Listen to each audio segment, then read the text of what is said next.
বাবরি মসজিদের পর এবার ভোজশালা কামাল মাওলা মসজিদ। মধ্যপ্রদেশ হাইকোর্টের ঐতিহাসিক রায়ে মসজিদকে ঘোষণা করা হলো হিন্দু মন্দির, আর এরপর থেকেই শুরু হয়েছে তীব্র বিতর্ক।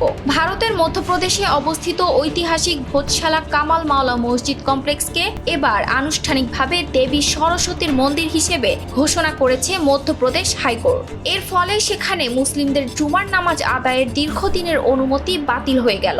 শুক্রবার দেওয়া এই রায়ে আদালত জানায়, প্রত্নতাত্ত্বিক প্রমাণ, শিলালিপি এবং ঐতিহাসিক তথ্য বিশ্লেষণ করে নিশ্চিত হওয়া গেছে যে এটি মূলত পরমার রাজবংশের রাজা ভোজের আমলে প্রতিষ্ঠিত একটি সংস্কৃত শিক্ষা কেন্দ্র ও সরস্বতী মন্দির ছিল। আদালত আরও উল্লেখ করেছে, হিন্দুদের উপাসনার ধারাবাহিকতা কখনো পুরোপুরি বন্ধ হয়নি, তাই এখন থেকে সেখানে কেবল হিন্দুদের পূজার অধিকার বহাল থাকবে। মধ্যপ্রদেশের ধার জেলায় অবস্থিত এই স্থাপনাটি বহু বছর ধরেই বিতর্কের কেন্দ্রবিন্দু। 2003 সালের এক বন্দোবস্ত অনুযায়ী প্রতি মঙ্গলবার হিন্দুরা সেখানে পূজা করতেন এবং শুক্রবার মুসলিমরা জুমার নামাজ আদায় করতেন, কিন্তু এবার সেই ব্যবস্থাই পুরোপুরি বদলে গেল।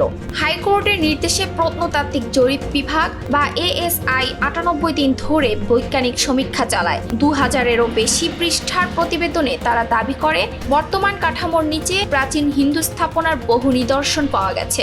হিন্দু পক্ষের দাবি, উদ্ধার হওয়া মুদ্রা, ভাস্কর্য ও শিলালিপি প্রমাণ করে এটি একটি মন্দির ছিল।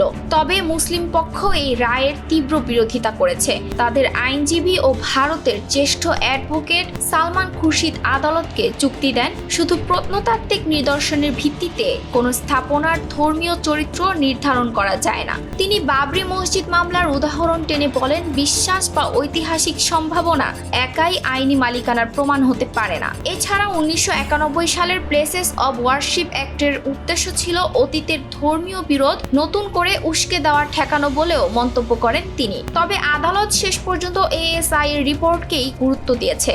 এখন প্রশ্ন উঠছে, এই রায় কি ভারতে নতুন করে ধর্মীয় ও রাজনৈতিক বিতর্ক আরও বাড়িয়ে তুলবে? কারণ বাবরি মসজিদের পর আবারও একটি ঐতিহাসিক উপাসনালয়কে ঘিরে শুরু হয়েছে নতুন উত্তেজনা। ETS Bangla desk report.